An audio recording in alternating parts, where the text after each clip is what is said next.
बिस्मिल्लाहिर्रहमानिर्रहीम। अल्हम्दुलिल्लाहि कफ़ा व सलामुन अला इबादिहिल्लज़ीना इस्तफ़ा।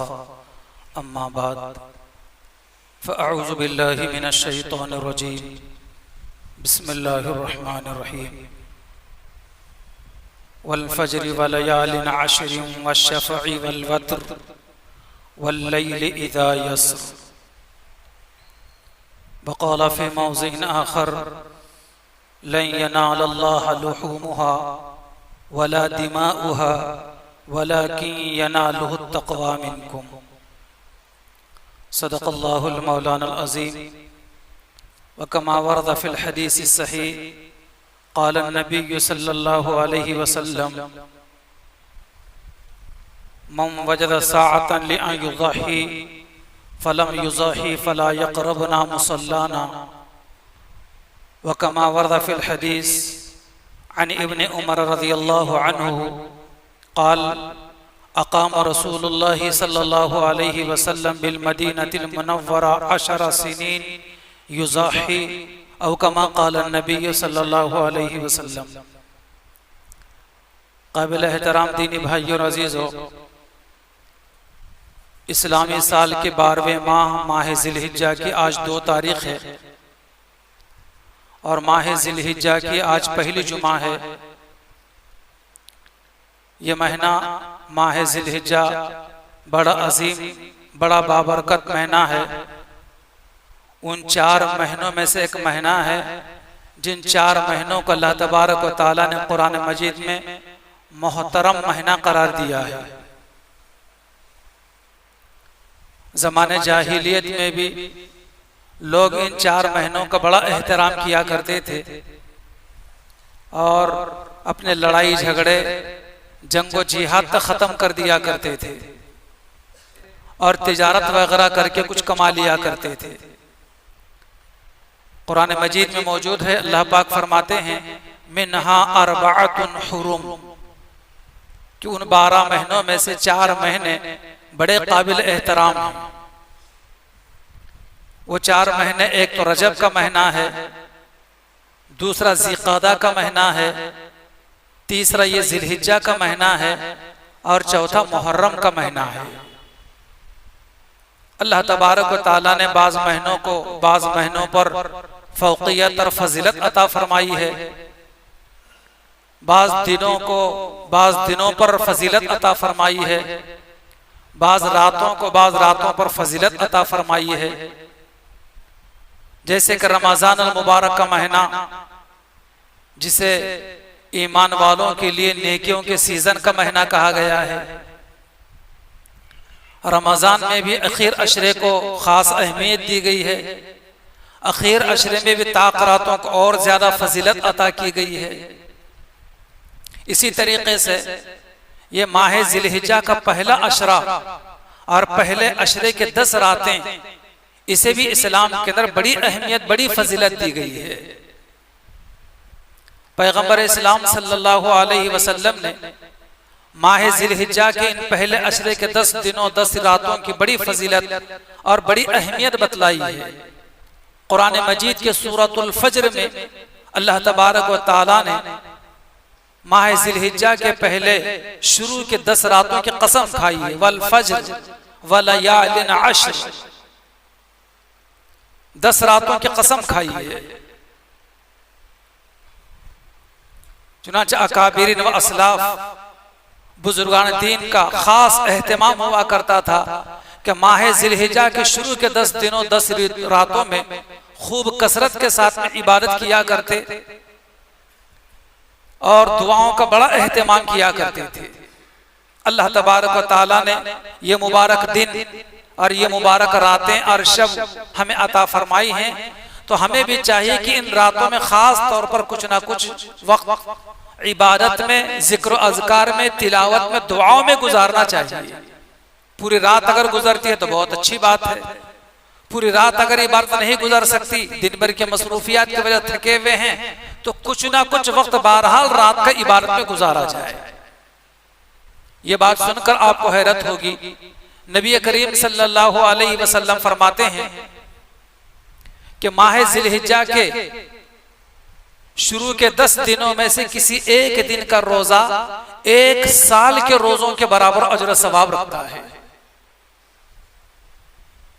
इन 10 दिनों में से किसी एक दिन का रोजा 1 साल के रोजों के बराबर सवाब रखता है। और इन 10 रातों में से किसी रात में बेदार रहकर अल्लाह की इबादत करना ऐसा है जैसे कि शब कद्र में बेदार रहकर इबादत करना। मामूली बात है। शब कद्र में किस कदर हम लोग एहतमाम करते हैं, पूरी रात इबादत में गुजार देते हैं। अल्लाह तबारक व तआला के खुश नसीब बंदे वो होते हैं जो ऐसे कीमती औकात को गनीमत जानकर कुछ कमा लेते हैं आखिरत के लिए। पैगंबर इस्लाम सल्लल्लाहु अलैहि वसल्लम माह जिलहिज्जा के मुकम्मल 9 रोजे रहा करते थे। मुकम्मल 9 रोजे, 1 जिलहिज्जा से लेकर 9 जिलहिज्जा तक। 10 को तो ईद है, ईद के दिन रोजा रखना तो हराम है। साल में 5 दिन ऐसे हैं जिनमें रोजा रखना हराम है। कुर्बानी के 3 दिन और 2 ईदों के 2 दिन। इस तरीके से साल भर में इन 5 दिनों में अल्लाह तबारक व तआला के जानिब से बंदों की ज़ियाफत होती है। गोया कि अल्लाह मेजबान होते हैं, बंदे मेहमान होते हैं। इसी वजह से बंदों को इजाजत नहीं है कि इन 5 दिनों में से किसी दिन में रोजा रखे। पैगंबर पूरे 9 दिन रोजा रखा करते थे, 1 जिलहिज्जा से लेकर 9 जिलहिज्जा तक। अब हमें तो वो मौका नहीं है। अगर अब तक हमने न रखा हो, इस फजीलत को सुनकर हम रोजा रखने का इरादा रखते हो, तो अभी भी रोजा रखते हैं जो कुछ के दिन बचे हुए हैं। अभी भी हमारे 7 रोजे हो सकते हैं। और अगर इतना न रख सकें तो कम से कम 3 रोजे तो रख लिए जाएं। 7, 8, 9 तारीख का अल्लाह ताला उसको नुक्ता लगा दे तो अल्लाह ताला तो नुक्ता नवाज है। और अगर ये भी ना रख सकें, इतना भी हमसे ना हो सके, तो कम से कम 9 जिलहिज्जा का तो रोजा रखना ही चाहिए, जिसको यौम अरफा का रोजा कहा जाता है। पैगंबर इस्लाम सल्लल्लाहु अलैहि वसल्लम फरमाते हैं, मुझे अल्लाह की जात से उम्मीद है कि अल्लाह तबारक व तआला यौम अरफा के रोजों की वजह से, यौम अरफा के 1 रोजे की वजह से अल्लाह तबारक व तआला बंदे के 2 साल के गुनाह माफ करेंगे। एक पिछले साल के और एक आइंदा साल के। कितनी बड़ी फजीलत की बात है। और कितने बड़े खुश नसीब हैं वो लोग जो ऐसे मुबारक अय्याम को गनीमत जानकर रोजा रखकर ढेर सारा अजर सवाब हासिल करते हैं। और ये पैगाम अगर हमारे घर की खवातीन तक, बहू बेटियों तक पहुंच जाए तो वो भी इस पर अमल करने वाली बन जाएं। बल्कि मर्दों के मुकाबले में औरतें रोजों का ज्यादा एहतमाम करती हैं। घर की खवातीन तक ये बात, ये फजीलत पहुंचा दी जाए ताकि वो भी ज़ौक़ और शौक़ के साथ में यौम अरफा का और माह जिलहिज्जा के ये शुरू अशरे में कुछ ना कुछ रोजे रखकर वो भी अल्लाह के खुश नसीब और सआदतमंद बंदियों में शामिल हो जाए वो भी। और यहाँ गुनाह से मुराद सगीरा गुनाह है। देखिए, गुनाह के 2 किस्में हैं, एक गुनाह सगीरा और दूसरे गुनाह कबीरा। गुनाह सगीरा छोटे छोटे गुनाह जो जाने अनजाने में होते रहते हैं, तो ऐसे गुनाह नेकियों से माफ हो जाते हैं। आपसे कोई बाहर गुनाह हो गया, आपने किसी को 10 रुपए सदका व खैरात कर दिए, इस सदका व खैरात से वो गुनाह माफ हो जाता है।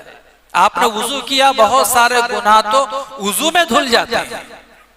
आपने तिलावत की, तिलावत में बहुत सारे गुनाह ऐसे खत्म हो जाते हैं। इसी वजह से अहादीस मुबारका मौजूद है कि जब तुमसे कोई गुनाह हो जाए तो फौरन कोई नेकी भी कर लिया करो, ताकि नेकी की बरकत से वो गुनाह खत्म हो जाए, मिट जाए, माफ हो जाए। और दूसरी किस्म गुनाह की गुनाह कबीरा है। गुनाह कबीरा के लिए सच्चे दिल से तौबा इस्तगफार जरूरी होता है। गुनाह कबीरा बगैर तौबा के माफ नहीं होते, और गुनाह सगीरा बगैर तौबा के भी माफ हो जाते हैं नेकियों से। इसलिए अल्लाह वाले अपने मुतवस्सिलीन को खास तौर पर मुहासबे नफ्स का तरीका बतलाते हैं। हमें भी चाहिए कि हम भी रात में सोने से पहले जब बिस्तर पर जाएं तो अपने नफ्स का मुहासबा करके सोएं। किसे कहा जाता है नफ्स का मुहासबा करना, या मुहासबे नफ्स किसे कहा जाता है? मुहासबे नफ्स का मतलब यह होता है कि जब सोने के लिए आदमी अपने बिस्तर पर बैठे तो ये सोचे, ये तस्वुर करे कि सुबह से लेकर अब तक दिन भर में मुझसे कितने गुनाह हो गए हैं, कितने बुराइयां हो गई हैं, कितने लोगों के दिलों को मैंने दुखाया है। सोच सोच कर सारे गुनाहों से अल्लाह ताला से माफी मांगे, तौबा करे, इस्तगफार करे, और फिर उसके बाद सोचे कि मैं सुबह से लेकर अब तक सोने के लिए बिस्तर पर आया हूं, मैं कितने नेक काम किए हैं, कितने अच्छे काम किए हैं, उस पर खुशी का इजहार करे और अल्लाह तबारक व ताला से इन नेक कामों की कबूलियत की अल्लाह से दुआ करके सो जाए। इसे कहा जाता है मुहासबे नफ्स। खुदा न खास्ता अगर दूसरे दिन मौत वाक़ई हो जाए या उसी रात में मौत वाक़ई हो जाए तो आपके नामे आमाल में सिर्फ नेकियां बाकी रहेंगी, कोई गुनाह बाकी नहीं रहेगा। अल्लाह वालों की बातें बड़ी बातें होते हैं। इसलिए अगर इस तरीके पर भी अगर हम अमल कर लिया करें तो कितनी बड़ी फजीलत की बात होगी। तो मोहतरम बुजुर्गों और दोस्तों, ये महीना माह ज़िलहिज्जा बड़ा फजीलत का महीना है, और शुरू के इन अय्याम को जो है मामूली न समझें। इन शुरू के माह ज़िलहिज्जा के 10 दिनों में इबादत करना अल्लाह तबारक व तआला को बहुत ज्यादा पसंद है बनिस्बत दूसरे दिनों के। एक हदीस मुबारका मैंने सुबह में ही पढ़ी, उसमें अल्लाह के नबी अलैहिस्सलाम फरमाते कि लोगों, माह ज़िलहिज्जा के पहले अशरे में खास तौर पर 3 चीजों को कसरत के साथ में किया करो। अत-तहलील व तकबीर व तहमीद, ये 3 चीजें। किसे कहा जाता है तहलील, किसे कहा जाता है तकबीर, और किसे कहा जाता है तहमीद, और एक जुमला तस्बीह भी है। लेकिन इस हदीस मुबारका में ये 3 ही चीजें हैं, तहलील, तकबीर और तहमीद। तहलील का मतलब यह है कि इन 10 दिनों में कसरत के साथ ला इलाहा इल्लल्लाह मुहम्मदुर रसूलुल्लाह, ला इलाहा इल्लल्लाह मुहम्मदुर रसूलुल्लाह खूब कसरत के साथ पढ़ा जाए। इसको हदीस की इस्तिलाह में तहलील कहा जाता है। और दूसरा है तकबीर। तकबीर अल्लाह की बड़ाई बयान करना, उसकी किबरियाई को बयान करना, उसके लिए मुख्तसर का जामे तरीन लफ्ज अल्लाहु अकबर, अल्लाहु अकबर। ये दूसरी चीज तकबीर। और तीसरी चीज है तहमीद। तहमीद अल्लाह ताला की हम्दो सना बयान करना। अल्लाह ताला को ये बात बहुत ज्यादा पसंद है कि मेरे बंदे मेरी तारीफ करें, मेरी हम्दो सना करें। उसके लिए मुख्तसर सा जामे तरीन लफ्ज अल्हम्दुलिल्लाह।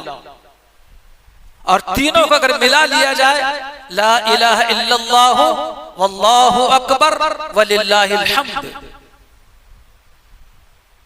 खूब कसरत के साथ में इन 10 दिनों में कहा जाए। उसी का एक हिस्सा इस महीने के अंदर 5 दिन तक, जिसको अय्याम तशरीक कहा जाता है, जिसे तकबीर तशरीक भी कहा जाता है। अय्याम तशरीक में हर फर्ज नमाज के बाद बआवाज़ बुलंद 1 मरतबा पढ़ना हर मुसलमान के लिए वाजिब है।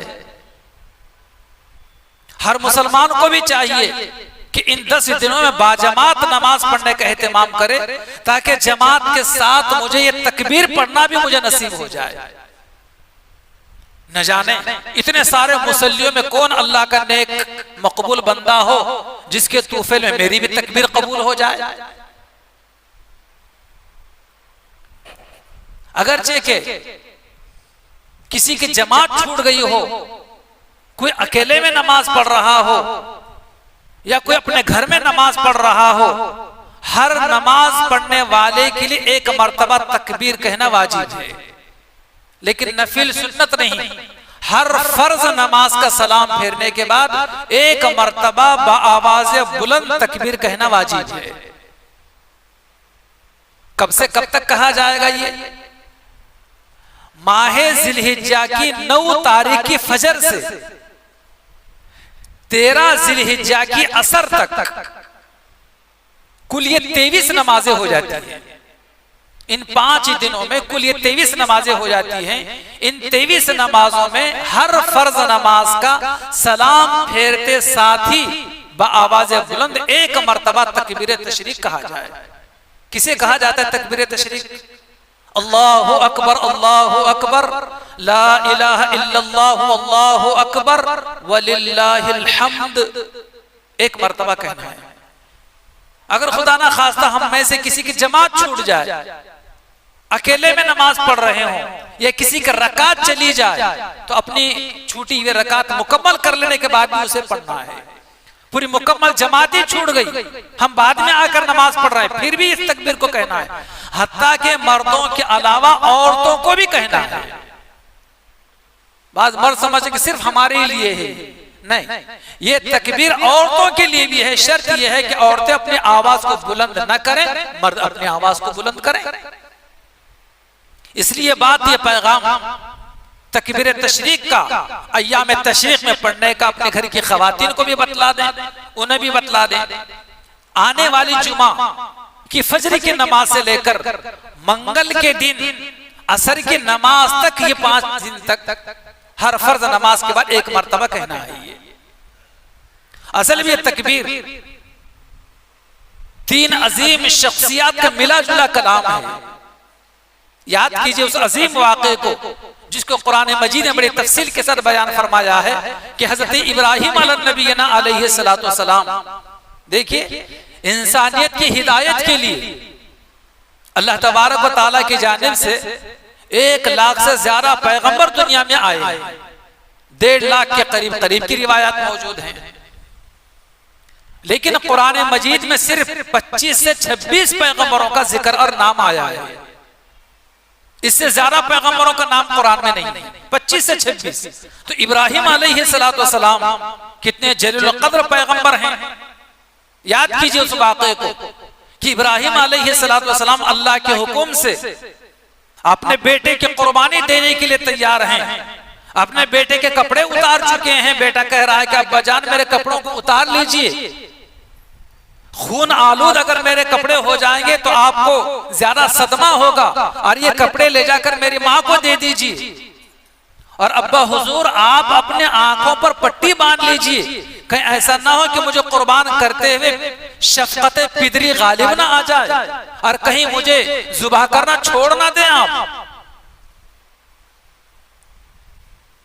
उस मंजर को याद कीजिए। इब्राहिम अलैहिस्सलाम तेज छुरी लेकर अपने बेटे के गले पर घुमाते हैं, लेकिन गला जुबा नहीं होता है। इब्राहिम खड़े हो जाते हैं और छुरी हाथ में लेकर कहते हैं कि छुरी तुझे क्या हो गया? दरख्त पर चलाऊं तो दरख्त के टुकड़े कर दूं, और अगर किसी जानवर पर चलाऊं तो बूटी बूटी अलग कर दूं, लेकिन तुझे क्या हुआ है कि तू मेरे बेटे के गले पर नहीं चल रही है? अल्लाह तबारक व तआला की जानिब से छुरी को कुव्वत गोयाई अता हुई। कुव्वत गोयाई का मतलब ये कि छुरी अल्लाह के हुक्म से बात करने लगी और कहने लगी कि इब्राहिम मैं जलील की सुनूं या खलील की सुनूं? जलील अल्लाह जल्ल जलालुहु व अम्मा नवालुहु, और खलील इब्राहिम खलीलुल्लाह अलैहिस्सलाम। जलील का हुक्म होता है कि छुरी हरगिज मत चलना, और इब्राहिम खलील कहते हैं कि चलना तो मैं किसकी सुनूं? अभी दोनों की यही कशमकश चल रही, छुरी और इब्राहिम अलैहिस्सलाम की। अल्लाह के हुक्म से हजरत जिब्राइल जन्नत से जन्नत मेंढे को लेकर पहुंचते हैं। इब्राहिम जाओ जल्दी, कहीं ऐसा ना हो कि इब्राहिम सुबह कर दें अपने बेटे को। तो इब्राहिम हजरत जिब्राइल अलैहिस्सलाम आसमान से जन्नती मेंढे को लेकर बड़ी तेज रफ्तारी के साथ आते हैं, और क्या कहते हुए आते हैं? अल्लाहु अकबर, अल्लाहु अकबर। इन कलिमात को पढ़ते हुए आते हैं। इब्राहिम अलैहिस्सलाम देखते कि जिब्रील आ रहे हैं और जिब्रील को देखकर कहते हैं कि ला इलाहा इल्लल्लाहु अल्लाहु अकबर। जिब्रील को देखकर इब्राहिम ये पढ़ते हैं और इस्माइल अलैहिस्सलाम खड़े हो जाते हैं जिब्रील का कलाम सुनकर और अपने बाप इब्राहिम का कलाम सुनकर खड़े हो जाते हैं। देखते हैं कि मेरे जगह पर तो एक जन्नती मेंढा जुबा होकर पड़ा हुआ है। तो जन्नती मेंढे को जुबा हुआ देखकर हजरत इस्माइल कहने लगते हैं अल्लाहु अकबर वलिल्लाहिल हम्द, तमाम तारीफ उस अल्लाह के लिए हैं।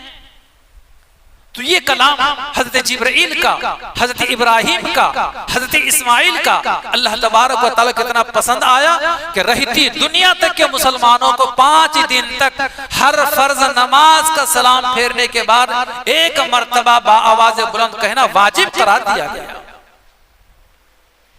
इतना अल्लाह का पसंदीदा ये कलिमा है, कलाम है।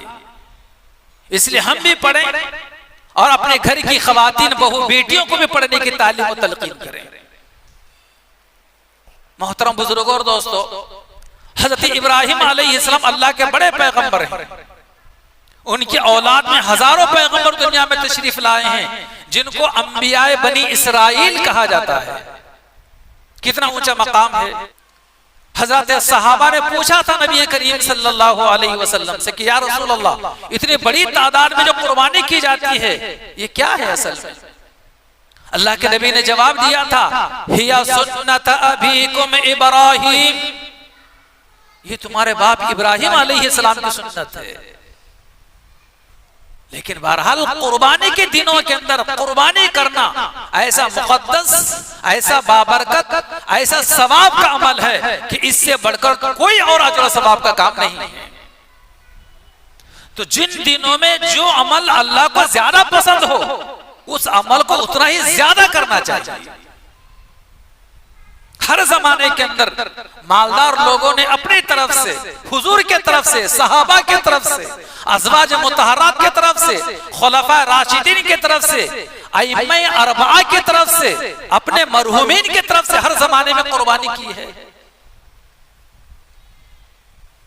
इन दिनों के अंदर कुर्बानी के 3 दिनों में 10 जिलहिज्जा, 11 जिलहिज्जा, 12 जिलहिज्जा को अगर कोई मालदार कुर्बानी छोड़कर गरीबों में सोना और चांदी सदका व खैरात करे, अल्लाह के नबी अलैहिस्सलाम फरमाते हैं इससे बढ़कर कुर्बानी करना है।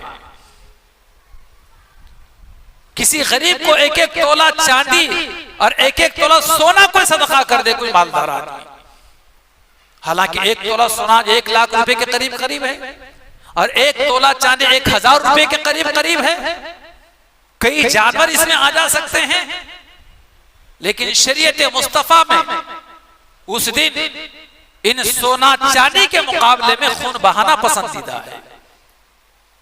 बहरहाल ये अमल मालदारों का है, इबादत मालदारों की है। जैसे पिछले जुमा के मैंने बतलाया था कि कुर्बानी करने के लिए 5 शराइत पहले जरूरी हैं। कुर्बानी के लिए 5 शराइत अगर पाए जाते हो तो कुर्बानी है। पहली शर्त यह है कि मुसलमान हो, दूसरे ये है कि वो आकिल हो, अक्लमंदों पर कुर्बानी वाजिब है, पागलों पर कुर्बानी वाजिब नहीं है। तीसरे को बालिग हो, नाबालिगों पर कुर्बानी वाजिब नहीं है, बच्चों की तरफ से कुर्बानी करने की जरूरत नहीं है। और चौथे ये है कि मुकीम हो, अपने वतन में हो, अपने घर में हो तो उस पर कुर्बानी है, मुसाफिर पर कुर्बानी नहीं है। और पांचवे ये है कि वो साहिब इस्तिताअत हो तो उस पर कुर्बानी है, गरीबों पर कुर्बानी वाजिब नहीं है। अब यह है कि साहिब इस्तिताअत किसे कहा जाता है? साहिब इस्तिताअत का मतलब यह है कि अय्याम कुर्बानी में 10, 11, 12 जिलहिज्जा को इतना माल, इतना रुपया उसके पास आ जाए कि उतने पैसों में 52.5 तोले चांदी खरीदी जा सकती है। यानी 50 से लेकर 52,000 रुपये साल गुजरना भी जरूरी नहीं है। चाहे 10 तारीख को ईद का दिन हो या ईद के दूसरे दिन हो या ईद के तीसरे दिन हो, किसी गरीब के पास भी इन 3 दिनों में से किसी दिन में अगर 50 से 52,000 रुपये आ जाते हैं तो ऐसे मुसलमान पर भी कुर्बानी वाजिब हो जाती है। जिस पर ज़कात वाजिब है उस पर कुर्बानी भी वाजिब है। और ये भी याद रखें, जैसे पिछले जुमा में मैंने बतलाया तफसील से अंदर, जो लोग कमाते हैं जिनके पास पैसा उन पर कुर्बानी वाजिब है। इसलिए कमाने वाले जिनके पास पैसा मौजूद है उन भाइयों को चाहिए कि अपनी तरफ से कुर्बानी करे। घर में बूढ़े माँ बाप है, ना उनके पास पैसा है ना उनके कोई वो कमाते हैं, तो उनके तरफ से कुर्बानी करना नफील है। आप नफील कर रहे हैं, फर्ज को छोड़ रहे हैं।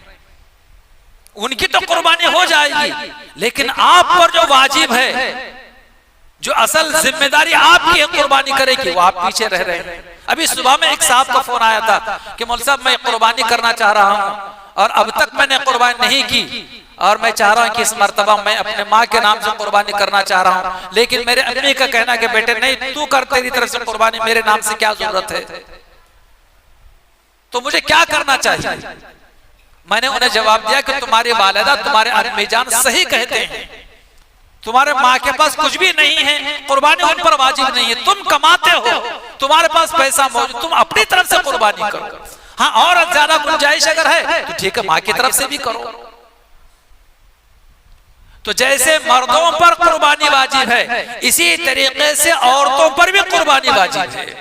किन औरतों पर कुर्बानी वाजिब है? आप बोलेंगे हम सबकी बीवियों पर भी शायद वाजिब है। नहीं, हर औरत पर वाजिब नहीं है, बल्कि उन औरतों पर कुर्बानी वाजिब है जो औरतें साहिबे निसाब हैं, जिन औरतों के पास जेवरात हैं, चाहे पहनने के जेवरात क्यों ना हो। तो पैसा अगर हमारे बहनों के पास हो तो 50 से 52 हजार रुपए अगर हमारे किसी बहन के पास मौजूद हो तो उस पर कुर्बानी वाजिब है। पैसा नहीं है, सिर्फ चांदी है, तो कितनी चांदी हो तो कुर्बानी वाजिब है। 52.5 तोले चांदी इन 3 दिनों में से किसी दिन आ जाए, कुर्बानी के 3 दिनों में, तो ऐसे बहनों पर भी कुर्बानी वाजिब है। पैसा भी नहीं, चांदी भी नहीं, कितना सोना हो तो कुर्बानी वाजिब है। 7.5 तोले सोना इन 3 दिनों में से, कुर्बानी के 3 दिनों में किसी दिन में आ जाए तो कुर्बानी वाजिब है। भैंस की कुर्बानी कर सकते हैं, नर और मादा दोनों की कुर्बानी कर सकते हैं। बकरा बकरी दोनों की कुर्बानी, बाद लोग समझते हैं कि नहीं बकरे की ही कुर्बानी जरूरी है। नहीं, ठीक है, अफसल है बकरे की कुर्बानी करना, लेकिन जैसे बकरा हलाल है बकरी भी हलाल है। 1 साल का बकरा हो तो 1 साल की बकरी की भी कुर्बानी कर सकते हैं। दुम्बा है, मेंढा है, भैंस है, नर और मादा दोनों की कुर्बानी की जा सकती है। अल्लाह ताला से दुआ है कि अल्लाह ताला हमें खुशदिली के साथ कुर्बानी करने की तौफीक अता फरमाए, और अय्याम कुर्बानी में आने वाली हर किस्म की उलझन और परेशानी से हम सब की पूरी उम्मत मुस्लिमा की हिफाजत फरमाए। आमीन व आखिर दावाना अनिल हम्दुलिल्लाहि रब्बिल आलमीन।